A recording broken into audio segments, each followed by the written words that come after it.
দিগন্তবেলার প্রেমান্দোলন লেখিকা আফরোজা আশা পর্ব 14। বিদায়ের মুহূর্ত ঘনিয়ে এলো। চিরচেনা একটা স্থান, জন্মের পর থেকে এতগুলো বছর হাজার হাসি খুশি সুখ দুঃখের মাঝে কাটিয়ে দিল যে স্থানে, যে নিবাসে, সেটা ছেড়ে আরেক জায়গায় চলে যেতে হবে। অথচ এতদিন সবাইকে বুক ফুলিয়ে বলে বেরিয়েছে এটা আমার বাড়ি। যে বাড়িটা এতদিন আমার বাড়ি নামে পরিচিত পেয়েছিল, বিয়ের পর সেটা বাবার বাড়ি নামে আখ্যায়িত হয়ে গেল। এখন যে বাড়িতে যাবে সেটার পরিচয় শ্বশুর বাড়ি। হয়ে গেল বাণীর জীবনে দুটো বাড়ি, প্রথম বাড়ি বাবার বাড়ি আর দ্বিতীয় বাড়ি শ্বশুর বাড়ি। এই দুই পরিচয় নিয়েই চলবে এখন ওর জীবন। বিদায় মুহূর্তে কান্নার রোল পড়ে গেল পাটোয়ারি বাড়ির গেটের সামনে। আমেনা আর রিনা দুজনকেই একসাথে জড়িয়ে ধরে অঝরে কাঁদছে বাণী। এই মা চাচির সাথে যেখানে দিনের সবটা সময় কাটে, সেখানে এখনও আসবে বেড়াতে, অতিথির মতো দেখা করতে। আসবে কয়টা দিন থাকবে, আবার ফিরতে হবে শ্বশুরবাড়ি নামক নিবাসে।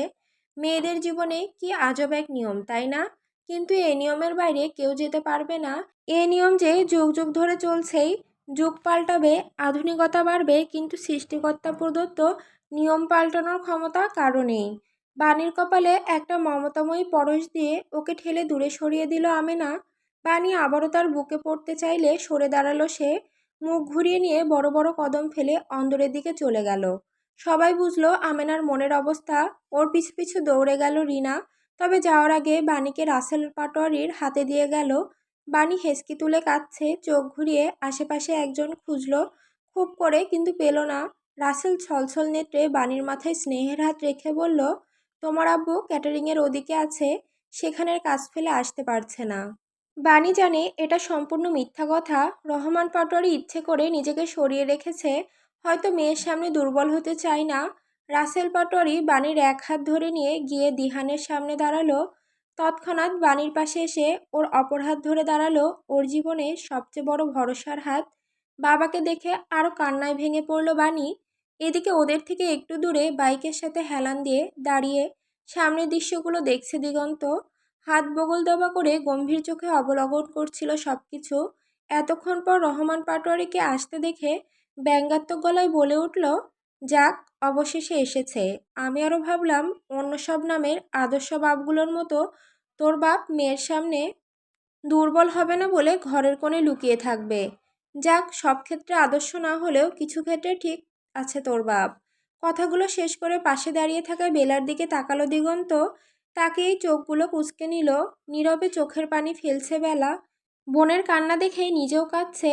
ওর অবস্থা দেখে গম্ভীর গলায় বলল দিগন্ত, কাঁদছিস কেন?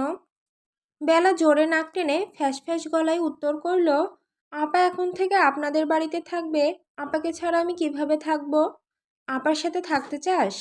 কে বুঝলো বেলা কে জানে, মাথা ঝাঁকিয়ে বলল, হুম। ঠোঁট বাঁকালো দিগন্ত, দুহাত দিয়ে নিজ ভঙ্গিতে চুলগুলো পেছনের দিকে ঠেলতে ঠেলতে বলল, বড় হ তাড়াতাড়ি, তারপর সারাদিন আপার গলা ঝুলে থাকিস আর রাতে নাইট ডিউটি করিস। এবার দিগন্তের কথা বুঝলো না বেলা, সরল গলায় প্রশ্ন করে বসলো, কিভাবে? বড় হ আগে, তারপর বুঝবি। বেলা আরও প্রশ্ন করতে চাইলেও কিন্তু নাক দিয়ে যেন সমুদ্র গড়িয়ে পড়তে চাইছে। শিরশির করছে ভেতরে, জোরে টানতে নিবে এমন সময় দিগন্ত ওর দিকে টিস্যু এগিয়ে দিয়ে বলল, দিন দিন বড় হওয়ার জায়গায় লেদা হচ্ছিস। সব তোর বাপের দোষ, মানুষ করতে পারছে না তোকে। বেলা হাত বাড়িয়ে টিস্যুটা নিয়ে শান্ত করল অবাধ্য নাকটাকে। কাঁদছে মনের কষ্টে, এজন্য চোখ দিয়ে পানি পড়ছে ঠিক আছে, কিন্তু নাক দিয়ে কেন পড়বে? সরল বেলার মাথায় এই প্রশ্ন বহুদিনের, কিন্তু কখনো কাউকে বলেনি। বাণীর কান্নার আওয়াজ এসে লাগলো রহমানের কানে। তাও তাকালো না মেয়ের দিকে, চোখ মুখ শক্ত করে রেখেছে। হাত উঠিয়ে বাণীর হাত দিহানের হাতে দিতে চাইলেও পারল না। বাণীর কান্না রহমানের পিতৃহৃদয়কে হার মানালো। মেয়ের দিকে ঘুরে মেয়ের মাথায় সস্নেহে বুকে আগলে নিল। চোখ জোড়া লাল হয়ে আসে, নরম স্বরে বলল, এত কাঁদতে নেই বড় আম্মা, আপনি আমার বুঝদার বাচ্চা। আপনার কাছে অবুঝের নাই এভাবে চোখের পানি ফেলার আশা রাখি না আমি। কেন কাঁদছেন? বিয়ে হয়েছে বলে কি আব্বু আপনার হাত ছেড়ে দিয়েছে? কখনোই না।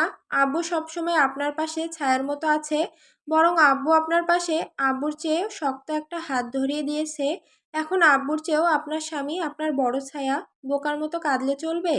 রহমানের প্রত্যেকটা কথা মন দিয়ে শুনল বাণী।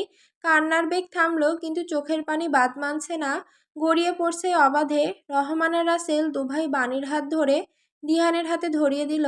দিহান সযত্নে নিজ হাতে দয়ের মাঝে বাণীর হাত আগলে নিল। রহমান আর রাসেল কিছু বলতে চাইল, কিন্তু দিহান থামিয়ে দিল ওদের। হালকা হেসে বলে উঠল, ওর সম্পূর্ণ খেয়াল রাখা আমার দায়িত্ব। এর পুরোটাই পালন করা 100 ভাগ চেষ্টা করব আমি। ওর ভালো খারাপ সবসময় ওর পাশে পাবে আমাকে।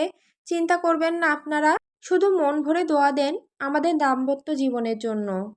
প্রসন্নচিত্তে হাসল দুভাই। তারপর আরও কিছুক্ষণ কথাবার্তা বলে বাণীকে নিয়ে রওনা দিল সবাই। এক এক করে বরযাত্রীর সব গাড়িগুলো চলে যেতে লাগলো। সবশেষে বাইকগুলো যাওয়ার পালা এখন। রহমান দিগন্তের কাছে এসে সাবধান গলায় বলল, আস্তে ধীরে বাইক চালাবে বাবা, আর বেলাকে দেখে রেখো। ছোট করে জবাব দিল দিগন্ত। পরপরই ফোন বেজে উঠল। পাঞ্জাবির পকেট থেকে ফোন বের করতেই শাড়ি পরিহিত মিতালির একটা সুন্দর ছবি দেখা দিল। রহমান আরও একবার সাবধানী বাণী আউড়ে ভেতরে চলে গেল। দিগন্তের পাশ কেটে একে একে সব বাইকগুলো ছুট লাগালো। রায়হানও দিগন্তকে আসতে বলে চলে গেল। বেলা চুপচাপ দাঁড়িয়ে আছে। দিগন্তের ফোন এখনো বাজছেই। কেটে যাবে এমন মুহূর্তে ধরে ফেলল।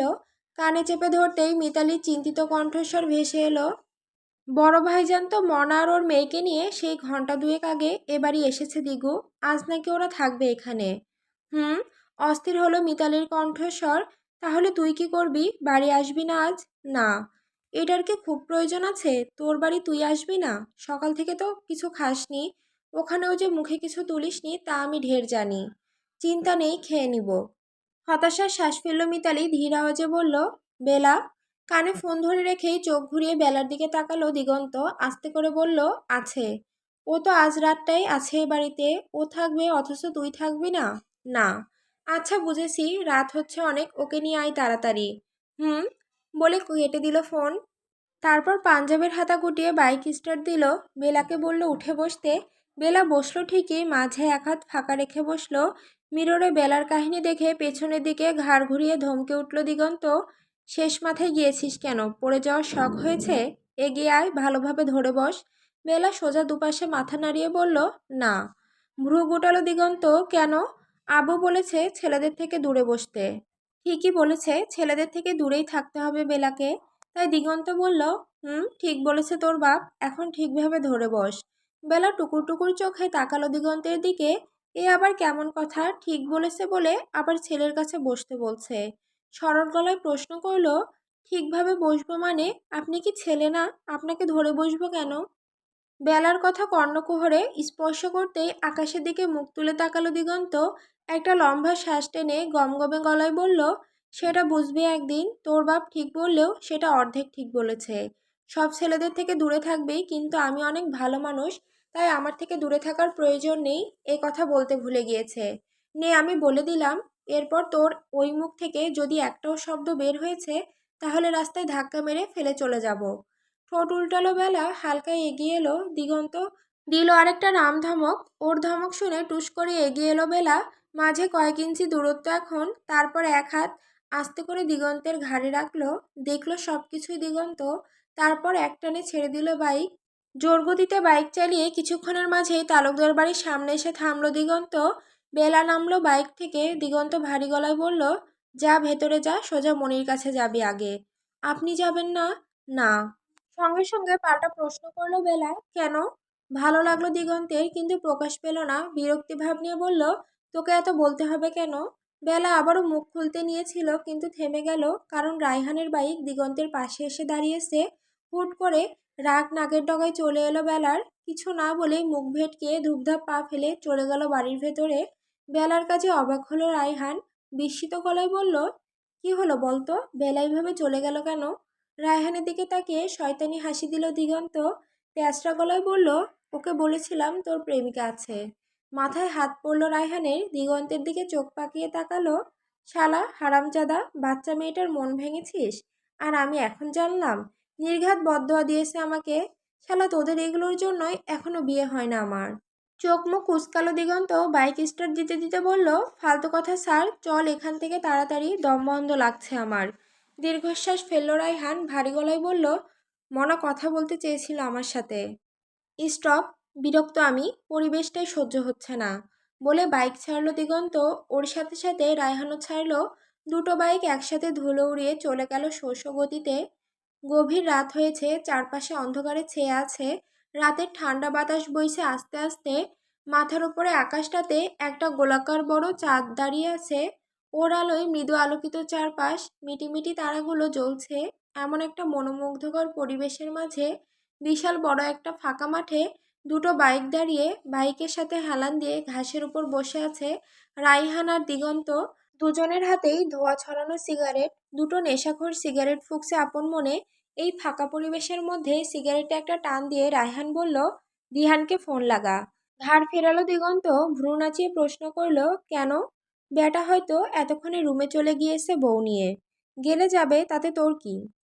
কিছুই না, একটু চেয়ার আপ দেই শালাকে, এই আর কি। ঠোঁট বাঁকালো দিগন্ত। ফোন বের করে দিহানের নাম্বার ডায়াল করলো। একবার বেজে কেটে গেল, ধরলো না। কিছুক্ষণ পর আবার রায়হান ওর ফোন থেকে ফোন দিল। শেষের দিকে গিয়ে রিসিভ হলো ফোন। রিসিভ হতেই রায়হান দিহানকে কথা বলার সুযোগ না দিয়ে ফট করে বলল, কিরে দিহান, না কোথায় এখন? মাত্র রুমে এসেছে দিহান, বাড়ির কাছে যাওয়ার জন্য পা বাড়িয়েছিল। মাঝপথে ফোন বাজলো। রায়হানের নাম্বার দেখে কানে তুলেই বোকা বনে গেল। বিছানার উপর ঘোমটা টেনে বসে থাকা বাণীর দিকে চেয়ে অবাক গলায় উত্তর করলো দিহান, মাত্র ঘরে এসেছি। পাশ থেকে দিগন্ত রাশভারী গলায় বলল, এত তাড়াতাড়ি? কোথায় তাড়াতাড়ি, রাত 1টা বাজতে চলল। রায়হান ঠোঁট কামড়ে হাসি আটকালো, দুষ্টুমি ভরা গলায় বেশ ভাব নিয়ে বলল, কি করবি এখন? রহমানের প্রশ্নে ভ্যাবাচাকা খেলো দিহান, আশ্চর্য গলায় বলল, বিয়ের রাতে মানুষ কি করে ভাই? যা করে তাই। দিগন্ত আর রায়হান একে অপরের দিকে তাকালো। দুজনের চোখ মুখের জুড়ে দুষ্টুমির ছড়াছড়ি। রায়হান এক চোখ মারলো, দিগন্ত ঠোঁট কামড়ে ধরে কুটিল হাসলো। দুজনেই হাই ফাইভ দিয়ে গলা ছেড়ে গান ধরলো একসাথে, পাগলু থোড়া সা কাইলে রোম্যান্স। এদিকে কান থেকে ফোন নামিয়ে ভ্যাবলার মতো ফোনের দিকে চেয়ে আছে দিহান। মনে মনে ভাবলো, দুটোর মাথা গিয়েছে। অতপর ফোনটা অবহেলায় একদিকে ফেলে বানের দিকে এগিয়ে গেল।